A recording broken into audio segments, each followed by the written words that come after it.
weren't the same from when the show started to when the show ended, and I'm very proud of that. Somebody else take the microphone.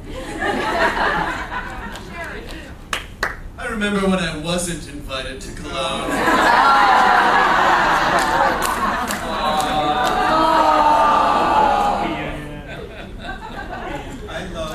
I love this cast. I love these fans. I love the people in this room, and especially this time, I'm so excited to be in Toronto again. I hadn't been here since like right after we wrapped, so to be back where we created the show, to be seeing the community we created the show with, and to see the cast again, it's always an amazing experience. I'm very grateful. I remember you saying, so I didn't go to the first couple, and I was invited, and it was honestly because I didn't know what it was. I was like, that's exactly what I thought. What is going on? This show hasn't been on for a long time. This can't be correct. I honestly, I just didn't even respond. I didn't even respond at all.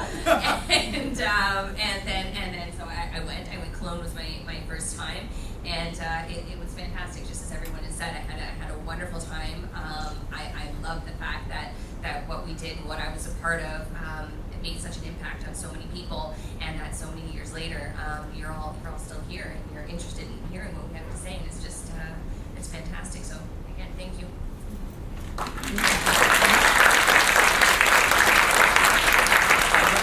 For me, I had such a great time in Cologne, and it's always a great opportunity to see the cast whenever we get a chance. And it's just so nice to have people who love the show so much, and it's a great opportunity to reciprocate that. So I couldn't pass it up.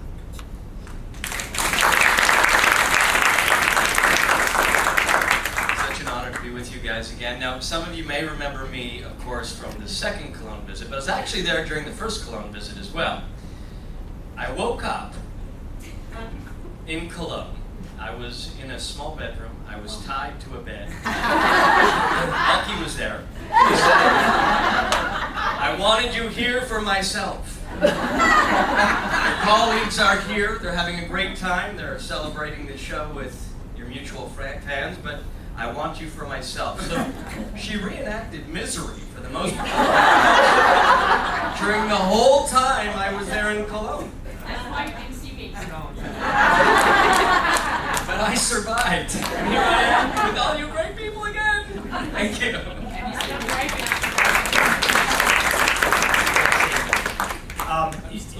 This started like back in 2011 when I got a strange Facebook message from a very strange woman saying, I live in Cologne, Germany, the gayest city in all Germany. Maybe you and your friends from the show Queer as Folk will come and visit us. It's a terrible imitation. That's it. Spot on. Is that good? I'm sorry, I just had an oatmeal cookie and I'm hi. But I mean, this all speaks to such an indomitable spirit that I think the show kind of engenders in people. I'm speaking words. Patrick and Josh, thanks for showing up at the end.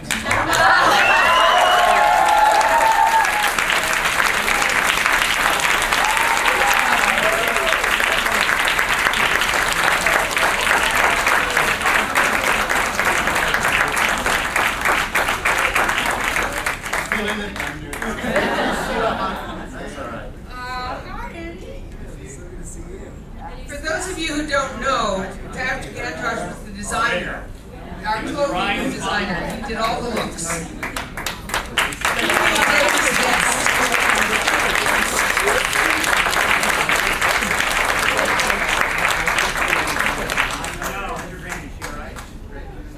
That's crazy. Wow. You got her jean pool. Good jeans, honey. Slacks are nice too. But anyway, I was going to say that the show, kind of seems to create this wonderful community out there in the world, which I don't think any of us could have ever dreamed of. And I think Elka kind of really embodies that in this kind of, if you build it, they will come kind of thing. That she had this dream, she had this vision that she wanted to get this community who like type feverishly on little computing machines to each other, whether it's writing stories based on the show or just sharing a love for it with each other, to find a way to bring them together into the city that she loves, which is an extraordinary city. And it's truly, you know, her spirit, which is all of your spirit, that made this all happen. And so I think that's what continues to carry it forward. And I said, like, it took me, you know, a few of these things to realize it's really not even about all of us. It's about all of you guys coming together and having an excuse. We're like the excuse for you guys to get to visit the party.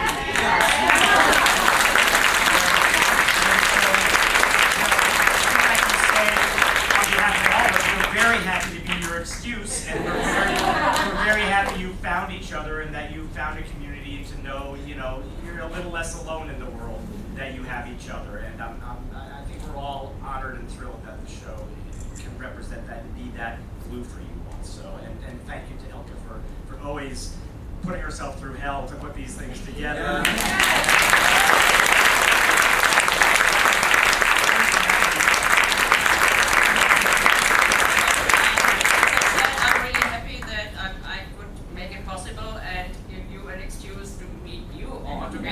Because it's mutual, you know, so it's really an excuse to say, okay, I'll go to Toronto because I have to be there.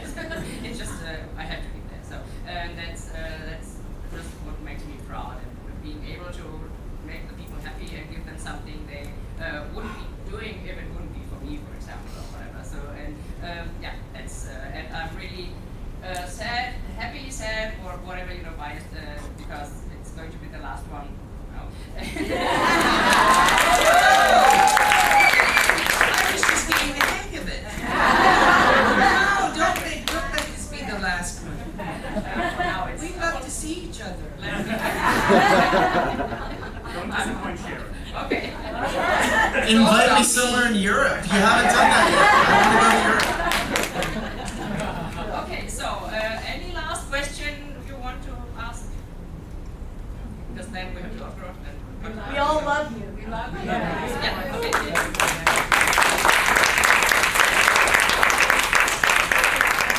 Develops over the series between Debbie and Jennifer, and they meet in season 1, and you see them at various times giving each other advice, and I just wondered if either of you would talk about that. I can. I remember the very first scene we did together in the doorway of your house. Yep. Right? Yep.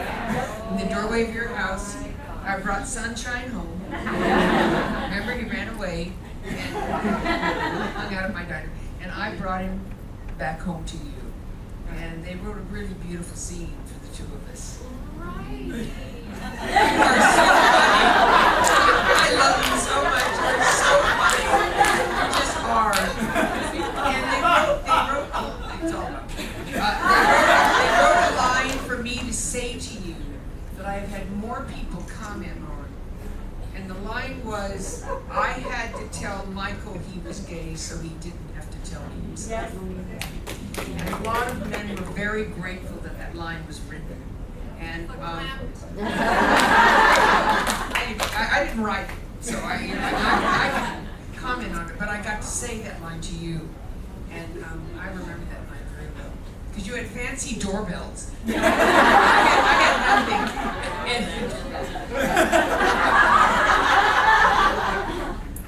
And ringing your doorbell, it was like, da da da da da. I remember Debbie was like, wow. And I remember that night working with you. Well, I mean, and you know, we could go back and forth like this for all night long. But I mean, the friendship that developed on screen, I certainly held in my heart in real life. I'm getting verklempt again. Because Sharon is just the loveliest. Well, and you too, Rainey. Anyway, you get my drift. Okay, let's move on.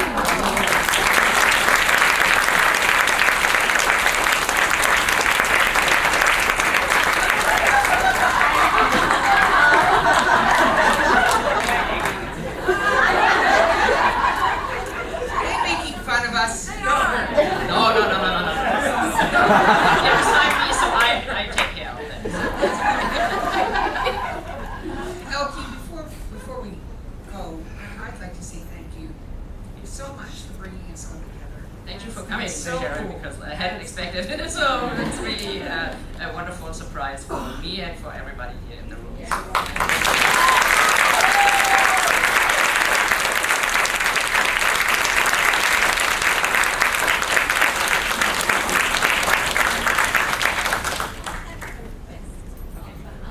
Everyone here, I think, we'd really like, and I'd really like, to have a photo op with Elkie and Sharon.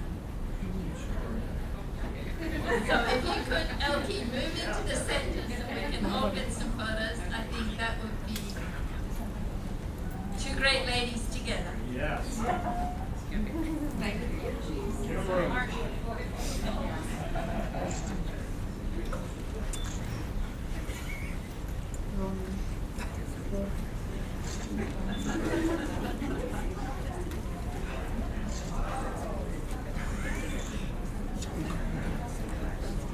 You get it?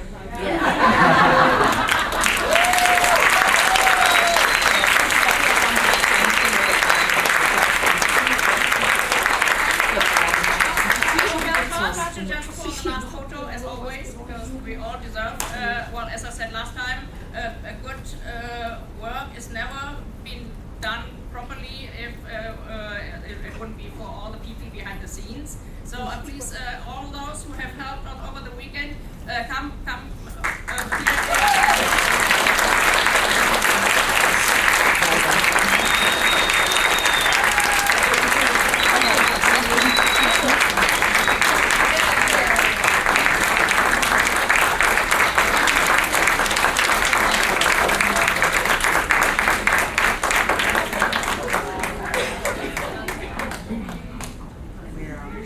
Mother, you're staying right here. Staying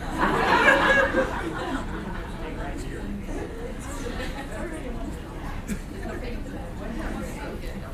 Yeah, there you go.